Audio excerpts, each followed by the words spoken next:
our viewer to this special episode of our show. في كل بصمة حكاية. Every life signature has a tale. Our story today is the story of every person who needs help. Millions of people suffer today from wars, and they cling to the hope that world leaders will aspire to help them, especially those countries that have governmental plan and clear strategies to provide humanitarian assistance and to contribute to the development of people all over the world. It has become clear to everyone today that Canada is at the forefront of these countries and efforts. Indeed, it has its own signature in this field. As the Syrian crisis enters its 10th year and continues to affect millions of people in Syria, in neighboring countries, and around the world. The government of Canada is still a leading donor in the response to the Syrian and Iraqi crisis, and is always looking for new ways to help pressure a solution that will put an end to this terrible humanitarian disaster. In fact, the Syrian crisis has left a scar in human memory and has led to the most terrible forced migration in human history. And just recently with the tragic and deadly explosion in Beirut, yet another scar is left in human history. Many Canadians were shocked and saddened by the images of the massive explosion, and the Prime Minister announced that Canada is providing $30 million in assistance for the people of Lebanon following the explosion. Canada's contributions will help support emergency medical services and provide shelter, food, and other essential items for people impacted by the blast. Our guest for today, Honorable Kariina Gold, Minister of International Development, said that the government would launch the Lebanon Matching Fund, and every dollar donated by individual Canadians to the humanitarian coalitions between August 4 and August 24 will be matched. I am honored and pleased to have with me today Kariina Gold, Minister of International Development in Canada. Thank you for accepting our invitation. I'm delighted to be here. Thank you so much. Tell us a little bit about your childhood and education, also from your position as a female minister, and based on your experience, how do you see women progressing in the world of politics?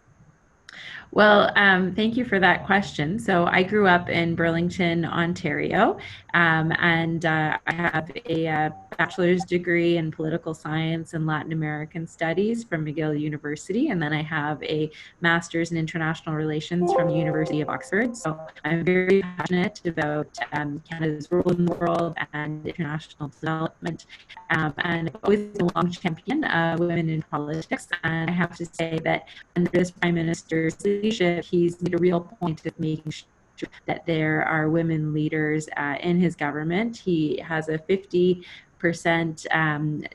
gender ratio in cabinet, so 50% are women and 50% are men. And you know, even here in Canada, our Deputy Prime Minister, Chrystia Freeland, is a woman. So I think there's still more work to do, but we're certainly trying to lead by example. What is Canada's general interest in the Middle Eastern affairs? Yeah, so I mean, first of all, I mean, Canada believes in being a good global citizen and recognizing, the conflict, particularly in Syria, that there is a need to respond both on a humanitarian front, but also, from a security response as well. I'm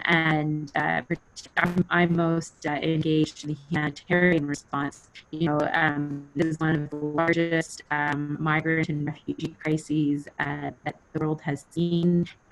Incredible suffering, the targeting of civilians and healthcare workers and humanitarian workers that go against international humanitarian law. And so it's very important for Canada to be there to support those most in need and to provide that really critical assistance. And I have to say that, one of the things I'm most proud of is what Canada provided to white helmets in Syria, who are absolutely courageous in, defending and protecting the needs of civilians. Mm-hmm. Minister Kariina, as the Syrian conflict enters its 10th year. The millions of people affected by it still required urgent help on supporting the future of Syria and the region. Canada is committed to continuing its work and has recently participated in the Brussels conference. Would you please tell us about these commitments? Yeah, absolutely. So in 2016, we committed a $3.5 billion strategy for the Middle East, recognizing just the sheer magnitude of the crisis to support people in Syria, but also Syrians in neighboring countries, specifically Lebanon and Jordan. And most recently at the Brussels conference, we announced $620 million to support our humanitarian assistance, development assistance, and our peace and stabilization operations that are underway to, provide health and food interventions and to support the rights of women and girls. I would like to know more about your government strategy to address the ongoing crisis in Syria. How is it important for Canada? What is the budget you are allocating, and what are your means and tools of implementation? Yeah, so as I mentioned, we've announced $620 million earlier this month in support of the response in Syria and in the region. And, this is really providing a gender responsive, needs-based humanitarian assistance. So this means that, we are supporting people both in Syria and in neighboring countries. As I mentioned, we're helping communities build their resilience in face of protracted conflict. We're supporting efforts of accountability related to war crimes, genocide, crimes against humanity, and allegations of chemical weapons. We're providing food assistance and access to sexual and reproductive health services, and continue to engage in supporting diplomatic initiatives that contribute to a sustainable political resolution of the conflict. And we're very committed to making sure that, vulnerable people get access to the support that they need. Mm-hmm. Canada is working with and through experienced partner. So the fund is helping to meet the food, shelter, health, protection, and emergency education need of Syrians affected by the crisis. Mm-hmm. What humanitarian assistance results have been achieved? So we have supported over 7 million people receive food assistance every month. We've helped over 7 million people, and all of the territory once held by Daesh in Syria and Iraq freed from Daesh's control. More than 19.2 million square meters of land were cleared of explosives, allowing displaced persons to return home. And we've trained security forces in Iraq, Jordan, and Lebanon with specialized advice, training, and equipment to detect and address security threats in the region. Those are just a few of the examples of what we've been able to achieve over the past 4 years. Mm-hmm.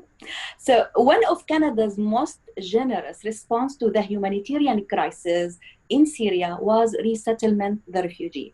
In this operation, your government worked with Canadians from coast to coast, like including private sponsorship, non-governmental organization, provincial, territorial, and municipal government, as well as international partners.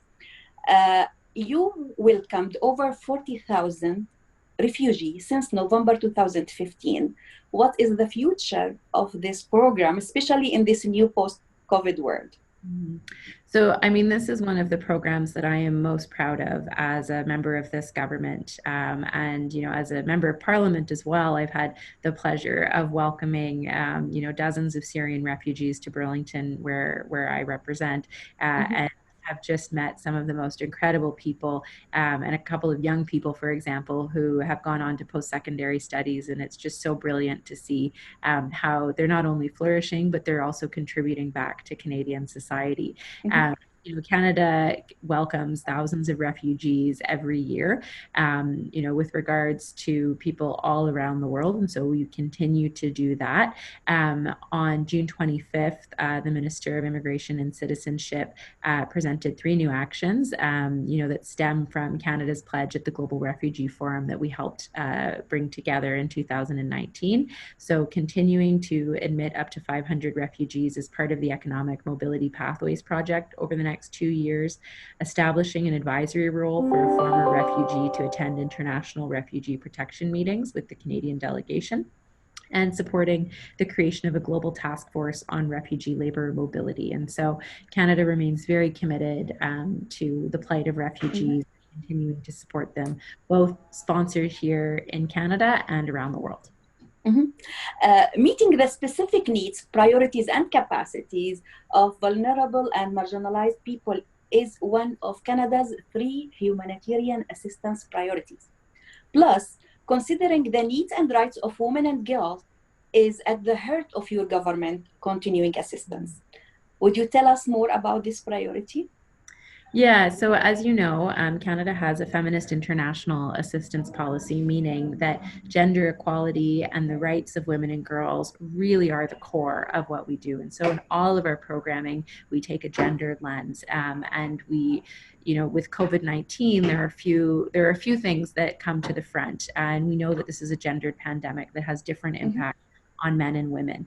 And so, for example, one of the really terrible and unfortunate side effects of COVID-19 is the skyrocketing incidence of gender-based violence around the world. So as more people are staying home, as household incomes are stretched, there's more tension and there's more violence often in the family, and women and children are often the victims of that. And so, we continue to provide support for women's organizations around the world. Last June, I had the pleasure of announcing over $7 million for the Women's Voice and Leadership Program, and over $8.9 million for sexual health and reproductive rights around the world. And those are just a couple of the things that we're doing, but this really is central to the work that Canada does internationally.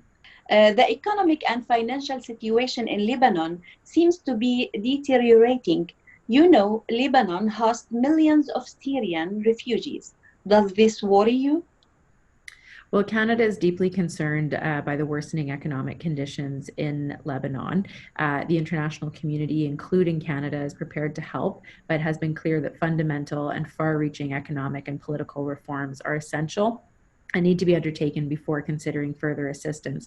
However, as I mentioned, our Middle East strategy included support for host countries such as Lebanon and Jordan, recognizing, that they were taking on additional responsibilities with these additional millions of people that were in their countries. And so, Canada's strategy is inclusive of the region, and we will continue to assess the situation.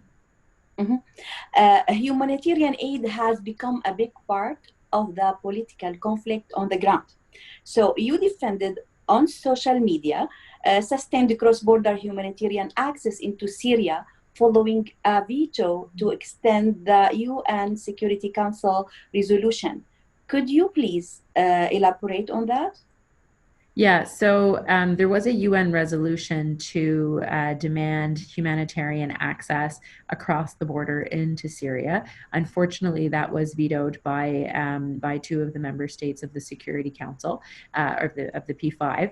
And I put out a statement, as did many others around the world, expressing frustration with this, because international humanitarian law is one of, and the principles of access are incredibly important to ensure that, non-biased, neutral access can be provided to those who are suffering, who are in need. And Canada has been a strong and forceful advocate for IHL right from the beginning, and we continue to strongly value these principles and to really ensure that they are upheld. My understanding is since then that there has been one border crossing that has opened. However, we would like to see more, and we will continue to advocate for that. Honorable Kárina Gold, Minister of International Development, thank you for having joined me today. I am particularly grateful for you for doing this over Zoom video. I hope to be able to interview you soon in our studios. Well, thank you very much for having me, and I look forward to that opportunity as well. So thanks so much and have a wonderful day. Thank you. We have reached the end of our show for today. Until I meet you next week with a new guest, a new imprint, and a new story. The show team and I, تغريد, wishing you the best of luck. Stay safe.